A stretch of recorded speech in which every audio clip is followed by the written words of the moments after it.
Hello, America, from America's Man's Man. We are headed to New Jersey today, the nation's armpit. No, I'm so kidding. I'm so kidding. It does look like it on the map, though. If you look at a map of the United States. Anyway, I am here today to talk about, while I'm on the road, gender studies. I never took a gender studies course, and of course, I never had any desire to, because it's basic. It's probably the biggest time waster in today's academia. You know how degrees are getting more and more useless because professors are more and more useless, and we're learning every other language except English in many cases, which is it's really the most important language of all in the free world, and we're learning other languages too often at the expense of English. Now, other languages can help you understand English better, of course, but that's not the way that America is kind of using us. But that's besides the point. We're talking in the way of time wasting coursework tangents. We're going to talk about gender studies today. I would say, there are some things you can learn, and this is a concept that most people knew once upon a time. Ralph, I believe Emerson said that it was either Emerson or Thoreau. I think maybe it was Thoreau. Said that there are a great many things that a wise man might desire to be ignorant of. Or oblivious to, something to that effect. I'm paraphrasing, and so this concept today, in this age of ubiquitous information, which is being sold to us, more information is better, right? Well, not really. In fact, there was a joke in the movie Billy Madison. They're at the spelling bee, and the villain Eric, who ends up pulling some dramatic weird thing at the end. He says that everyone in the room, after Billy Madison gives his answer to a question or a kind of a dissertation speech or something like that, in order to achieve his high school diploma at the age of 25, 30, something like that. Eric, the villain, says, that was the dumbest thing I've ever heard. Everybody in this room is dumber for having listened to it. and this kind of transitions us nicely into the topic of gender studies or women's studies.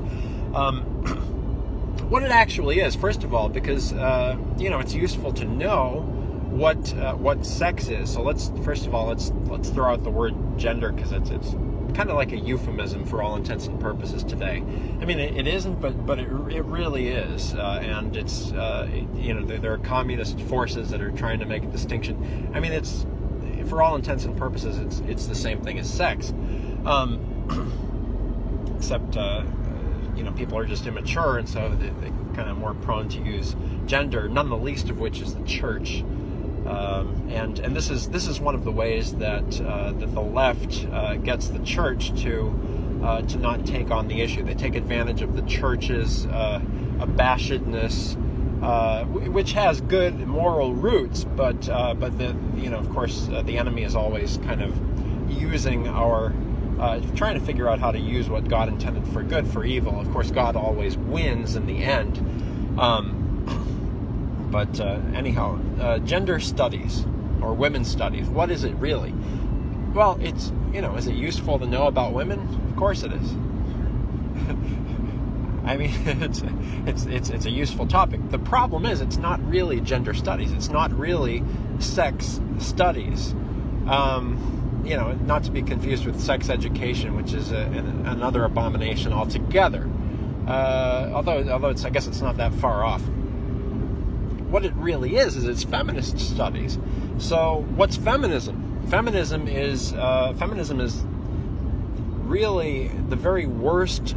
It is really it's really the very worst qualities of femininity one can possibly imagine, emphasized and evangelized under one roof. And that's what gender studies really is. It's homosexual studies. It's pro-homosexual studies. So it's not reviewing homosexuality within the proper context, which is in order to uncover why people act this way, in order to prosecute them successfully in a court of law, or to heal them of their homosexual sickness. What it really is it's an evangelism tool for evangelism, not in the religious sense, unless you're talking about Satan, but an evangelism of homosexuality and feminism, the very worst feminine characteristics, really just taking advantage of females and setting them up for failure in any kind of healthy marital relationship. And that's what gender studies is. That's why I never had any interest in it, because people who know, people who are awakened to this, or just kind of have any degree of common sense, as opposed to being woke, like Elizabeth Warren of the great woke tribe of who knows where, Massachusetts. People who understand.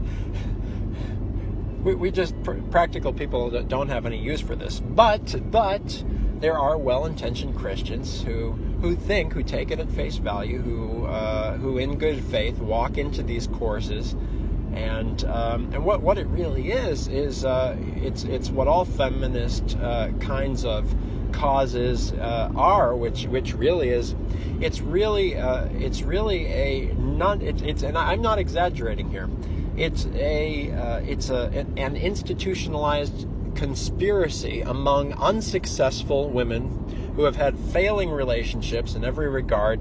Maybe they were raped. Maybe they were raped in the most, of course we have very high standards as Christians, so we might as Christians even regard, say if a man had consensual physical relations with a woman and then left her, there's a sense in which we as Christians might consider that, might even consider that rape, even if it was consensual, because women are not educated correctly, and they don't understand that once they lose it, it's gone, and they can't get it back, and so basically that leads to again this conspiracy, and I'm not a conspiracy theorist, but this is what it is. It's institutionalized. It's part of it's so ingrained in our pop culture because so many women have been kind of raped, or you can use a more pleasant word if you come up with it, but a euphemism, if you will. But it's not it's a weighty topic matter. So I guess we have to kind of use some strong verbiage here and there to properly address it. So what you have, you have these women who have been taught that they can achieve happiness, the same kind of happiness you can achieve by being a mom, in a professional career. And of course that's, really, you really can't. So some women, unfortunately, they're not able to, and that's their lot. And we can't necessarily do anything about that.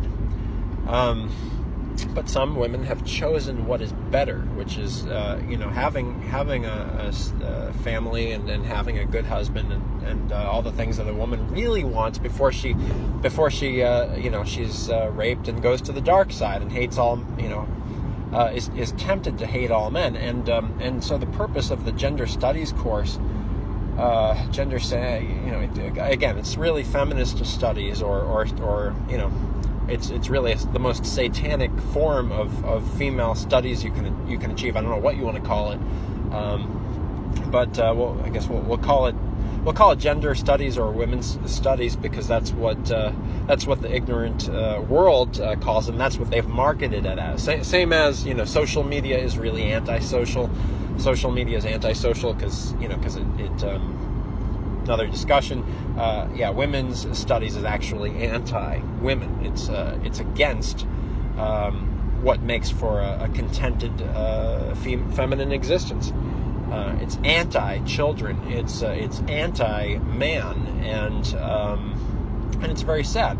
But really, it's nothing more than, again, a concerted effort in this age where a lot of women have been loved and lost.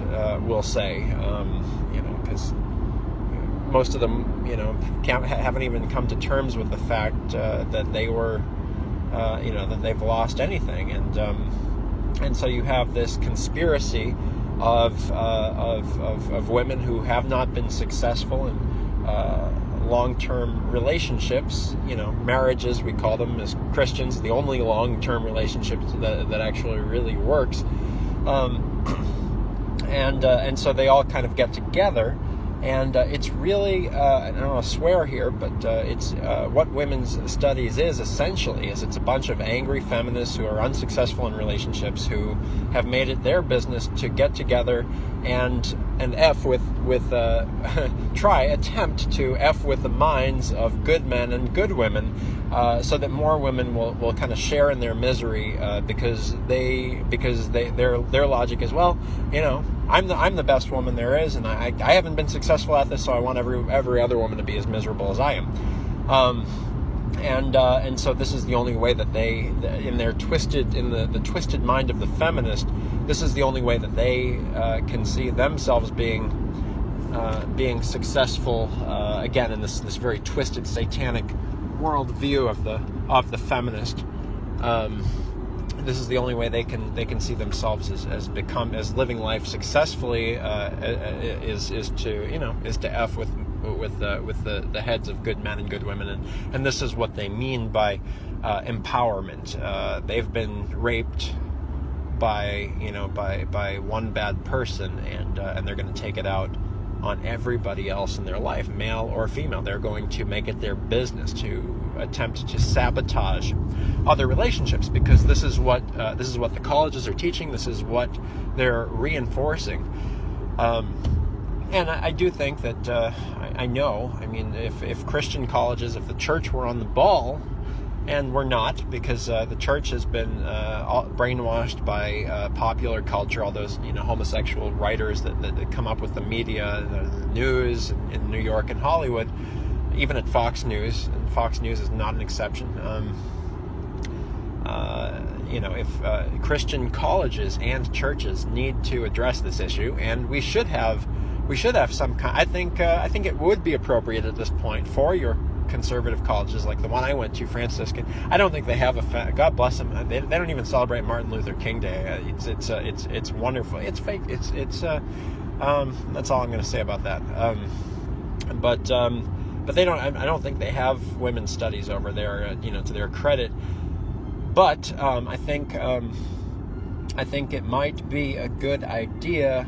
In fact, I don't even know if it's worthy of a course, because I believe some nations, some very good nations who are really awakened and who really kind of get this, they've banned women's studies or gender studies coursework, because they understand it for what it is. It's a religion of man-hating. Not just man-hating, it's really self-loathing in the worst kind. It's the religion of feminism. It's the religion of I'm going to take out all the anger from my rape on everybody else, and this is how I'm going to be empowered by making everybody else's lives miserable because I was raped. And that's the nature of the beast. It's the nature of the beast. So you have countries which have banned this, and it should be, because it's not informational. It's a religion. It's a religion. It's anti-Christian because it's anti-healthy family. Its goal is to dismantle good relationships. This is why the Marxists and communism, they loved homosexuality. Homosexuality is one of the successful results of communism infiltrating America. You look at the original communist platform, and it was their idea to propagate homosexuality as a way of life in America, because they know that if they can dismantle as with any deviant form of sexuality, if the Marxists, the communists, the Russians knew that if they could use their powerful tools of media, which they used to brainwash their own people at the time. They were the first in film. The history of film is Russian propaganda. That's where it was developed. That's the nature of the beast. Heck, the tape recorder came from Nazi Germany. Yep, the Nazis invented the tape recorder. It's one of those uncomfortable truths, but it really speaks to. And you wonder why I believe media is evil. It's fascinating. Of course, you won't hear this on the fake news media for obvious reasons. But anyway, as for gender studies, so what do we do? What's my prescription? What's my suggestion for this? Well, we have to deal with it as a church. Okay, so America's Man's Man has identified the problem. Gender studies or women's studies, not even a real program of coursework, but a religion of relationship hating. Really, the goal is to take down relationships in a premise that is founded upon communist ideals, which we're meant to and are successfully dismantling the strong values, the strong American values that makes America what it is. The talking heads, they don't know. They have no clue what it is. So anyway, it's subversive. I don't believe that men should be afraid. Someone, the other day is like, well, I'm not a homophobic. And, this is what the sitcom writers want you to say. This is what the news writers like. I'm like, oh man, another victim. Another victim's like, I'm a conservative, but I'm no homophobic. The church is not. We shouldn't be scared of anything. God is more powerful than the worst, than the blackest sin, and that is homosexuality. If the Bible is any estimate or indicator. That said, the church is not adequately dealing with the threat of homosexuality. We need to purge both feminist thoughts, feminist ideologies, like the feminist ideology which is propagated in gender studies programs, which is again a glorified, really glorified academia speak for let's try to find some weaker-minded men and mess with their heads because we were raped. Like you've seen in the latest Gillette commercial, who was directed by a woman who was loved and lost, shall we say? So we need to purge homosexuality from the church because the church isn't equipped to deal with it.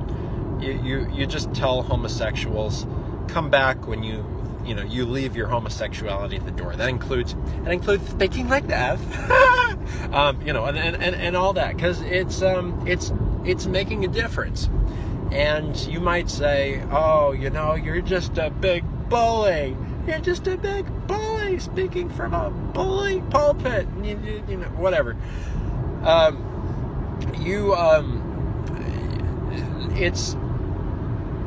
There are relationships that are being destroyed. Divorce is. We can look at the stats, but we all know there's a big problem, and the church, just like right now, our good President Trump says, we just can't handle all these illegal immigrants, or we can't handle making payments to Germany that they owe us money and we need to collect it. America is just in a place right now where we're still the best. We're still the strongest nation in the world, but right now we're in a place where we need to protect ourselves in the same way the church needs to protect itself from these radical homosexuals, these radical trans people. Ainsley Earhardt on Fox News the other day. Oh, of course, we don't want to discriminate against transsexuals and trans rights, whatever the flork that is. Transsexual rights? Like what? Or, excuse me, transgender. no, we need to purge homosexuality from not only the church but American culture, and that's the only way that we can really make it's one of the prerequisites to making America great, truly great again. And that includes gender studies, so-called gender studies courses, which are really satanic, feminist studies courses, which are. And what is feminism after all? You know, at the end of the day, if you read your Bible, you know, you just kind of recognize it as whoredom, as prostitution, as you know, just you know, it's about promiscuity as a way of empowerment, and you know, of course, we know as believers that there's really no empowerment in turning your body into a public park.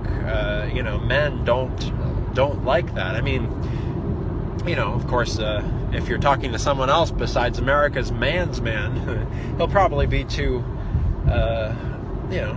scared by the media to admit this. But no man at the other day really wants to stick his.